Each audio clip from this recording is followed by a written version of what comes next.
Okay, so let's talk about something that's kind of quietly changing everything about our money. AI. Banks and financial institutions, they're using it for pretty much everything now.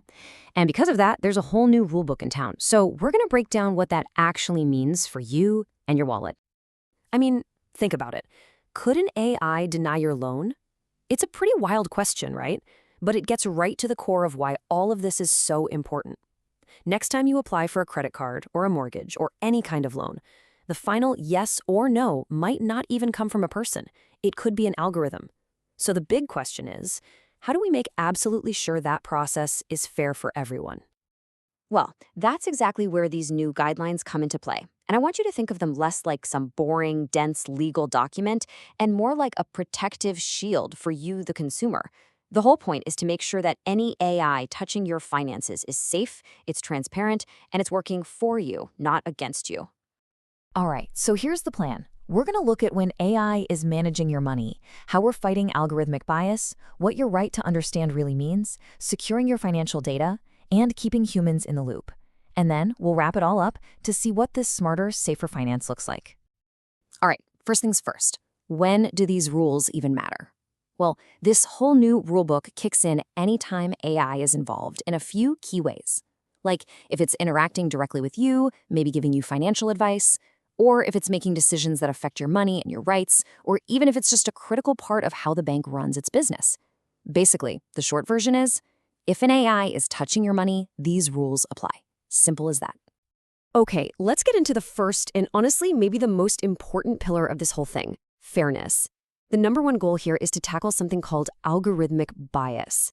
It's all about making sure everyone gets a fair shot. The technology has to be built from the ground up to treat everybody equally. And look, this isn't just some vague promise like we'll try to be fair. No way. The rules demand a super rigorous four-step check. Fairness has to be baked right in at every single stage.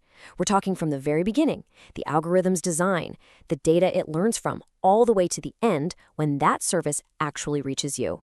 And this is where it gets really interesting. Check this out. To make sure things are fair, the rules get super specific. They literally forbid the AI from using certain things to judge you. I'm talking about stuff like your name, your gender, your skin color, even things like a physical disability or a health issue, as long as it doesn't affect your judgment. It's basically drawing a very clear line in the sand and saying no to digital discrimination. All right, so we've got fairness. What's next? That brings us to our second pillar, transparency. Because let's be real, it's not enough for a decision to just be fair. You have a right to understand why that decision was made. This whole pillar is about shining a huge spotlight into these complex systems so we can see what's going on. The big word here is explainability. And the best way to think about it is, remember in math class when you had to show your work? It's exactly like that. An AI can't just spit out an answer like loan denied and call it a day.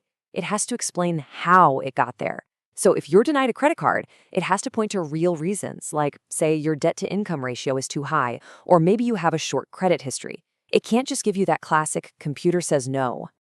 And this is the perfect way to visualize the huge shift that's happening. For a long time, we've had black box AI, where the decisions come out, but the logic is a complete mystery inside.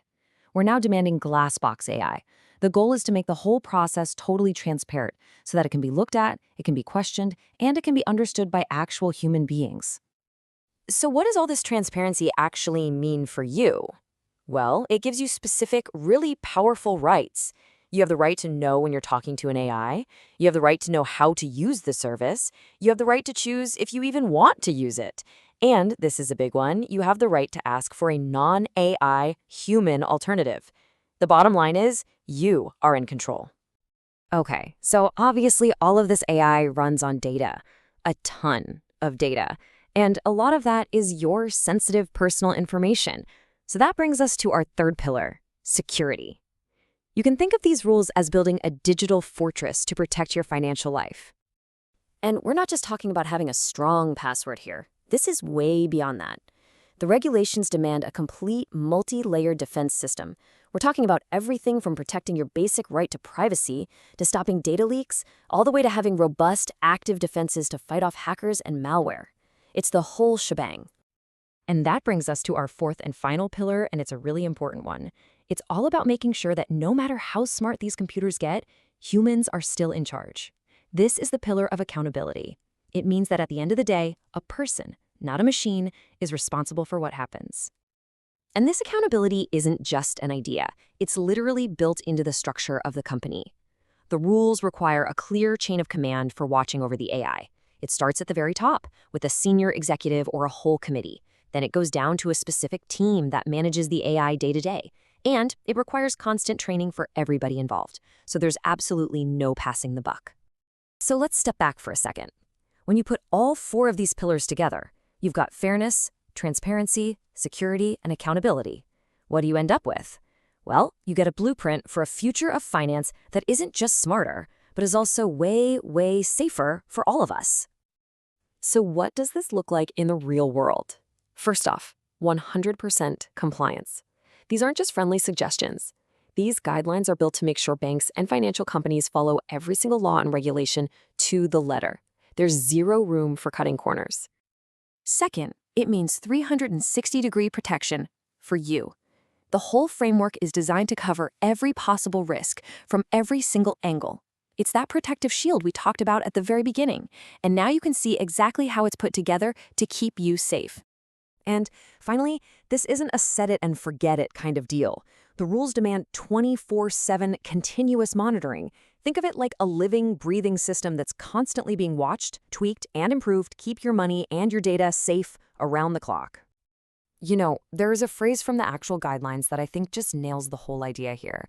This isn't about slamming the brakes on progress. It's about making sure that innovation and security can move forward hand in hand. The goal is to create a system that's both super powerful and, at its core, totally trustworthy. And that leaves us with one last really big question to think about. We've just walked through how these rules are being used for our money, right? But could this be the blueprint for all AI? I mean, a model that guarantees fairness, transparency, and accountability no matter what it's being used for? It's a huge question, and it's one we're all going to be answering together as we move deeper into this new era.